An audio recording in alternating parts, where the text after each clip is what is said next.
FlossTube.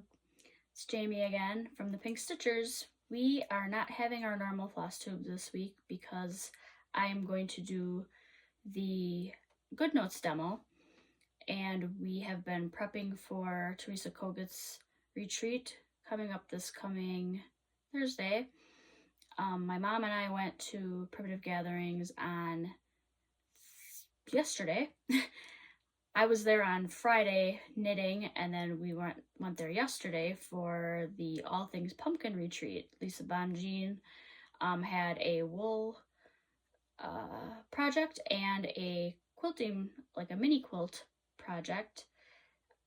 We'll talk about that more at our next FlossTube, but I've added some pictures to this video just because I'm sure the next video will have a lot to talk about. But I hope you like the demo. I try not to make it too long and it's not too in-depth, but hopefully a good introduction for everybody. And we'll see you in 2 weeks. Thank you.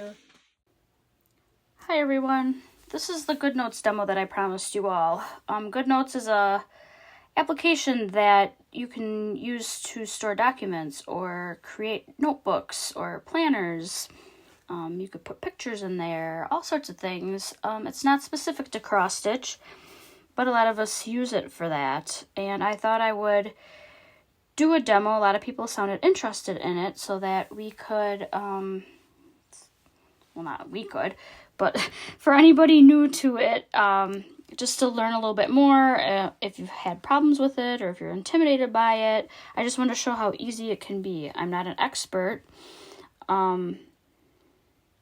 And there are tons of ways that you could use it besides cross stitch, and there are lots of videos out there on YouTube to really get down and dirty with everything it has to offer. But I thought I would just sort of do an overview of the entire application and then how I use it specifically for cross stitch. So I hope this is helpful. To start, we will click on the GoodNotes icon, and it opens up to this document page. Up in the left-hand corner, upper left-hand corner, there's a little menu icon that you click, and it just gives you this little menu. So documents is where we came from. If you see here, there's a star. So if you click the star and make it red, it creates a favorite. So in here, then it shows up as a favorite. If you click on search, you could search things. It kind of keeps track of what you recently searched. You could also share things. And there's this marketplace. And the marketplace is a place where you can purchase add-ons. So there's planners if you want to make a fancy planner, or stickers, or other templates for things, or there's educational options as well. So we're going to go back to documents. In the upper right hand corner, there's this little gear, and up there there's you can manage your notebook templates, which I think you can create like defaults for how you want your notebook. If you want white lined paper versus yellow dotted paper, you could set that up. There's other settings specific to the app. You could back up your documents to the cloud. There's trash. There's a user guide, about, and rate the app store. Next to the little gear is a bell, and that is your notifications. There's little 4 squares. When you click on that, it changes the view to a list view. And if you click on that again, it'll take you back to a more tiled view, which is my preference.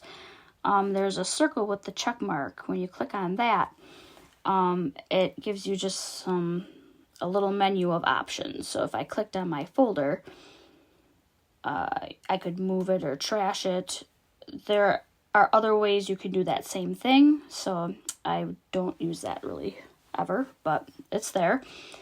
And then next, if I click on the plus sign with the little dashes around it that says new, that is how you can create notebooks or import your documents or any of that. And I'm just going to go down the list and sort of explain what they all are. So notebook at the top. you can make notebooks. So if you click on like the blue cover, it gives you all these options for covers, as well as the option to go purchase additional covers from the marketplace. But you get quite a selection here. So I mean, there's all these, and with that you can click whatever. So you choose your cover there. You could give it a name, you can change a language, whatever. But if you click next to the color option where it says blue, it gives you many color options. If you pick a different cover and select that again, it will give you other options. So you can make all sorts of pretty notebooks. If you click on the paper option, then there you have all sorts of papers. Blank, dotted, squared paper, ruled paper, you got writing paper, planners, so you can make your own planner, you can write your own music, you can buy other ones on the marketplace.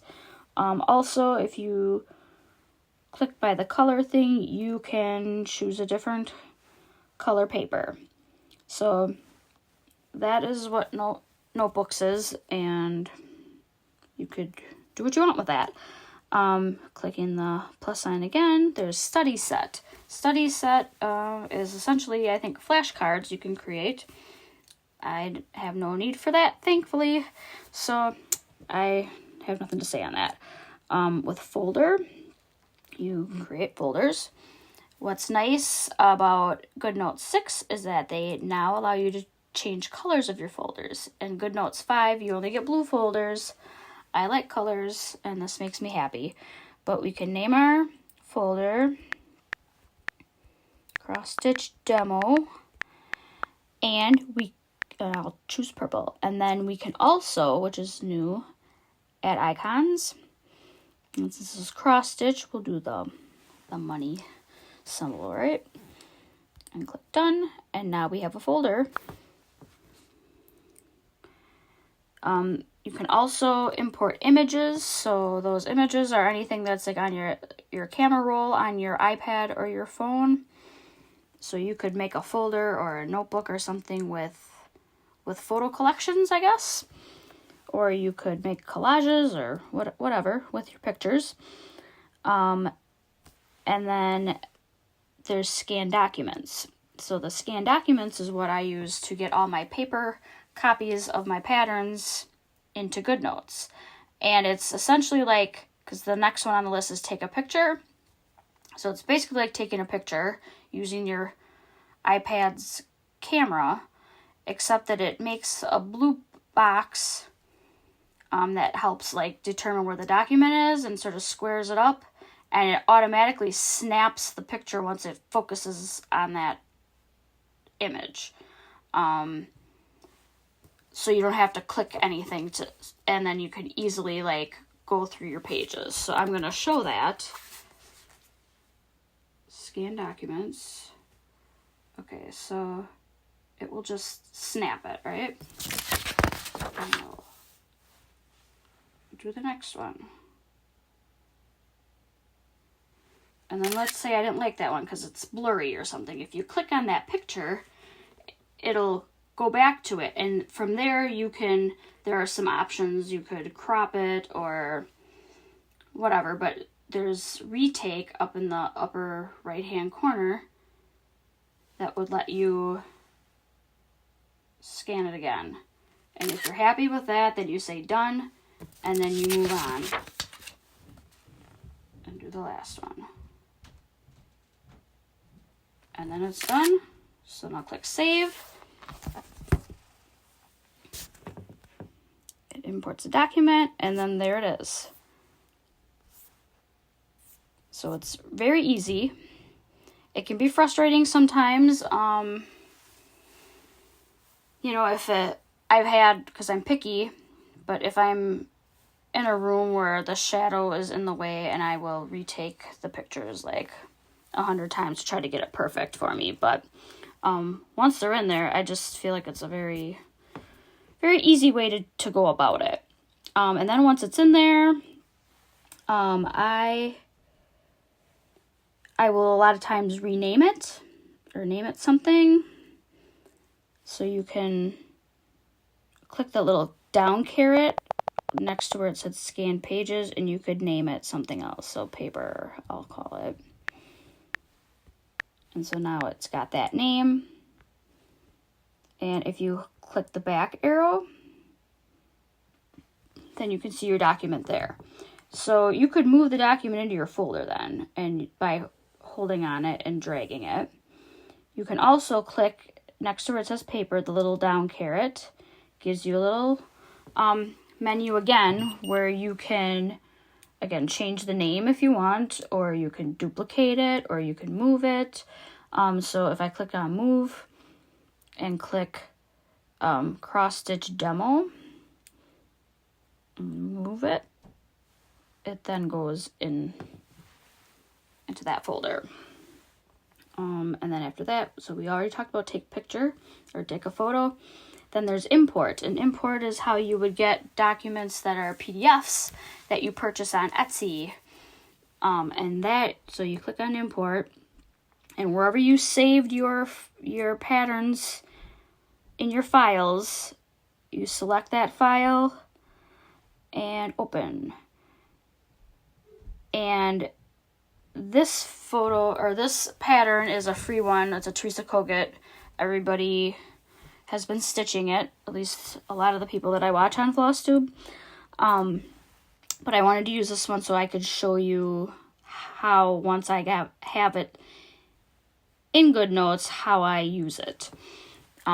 So like the biggest thing that is great is the ability to zoom in. So whether you're using GoodNotes on your phone or your iPad, I mean, you could zoom in pretty far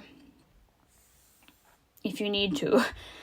And that's like a wonderful thing. And then you also have the ability, so like this icon is a pen. So you could make marks and you could, mark however you want.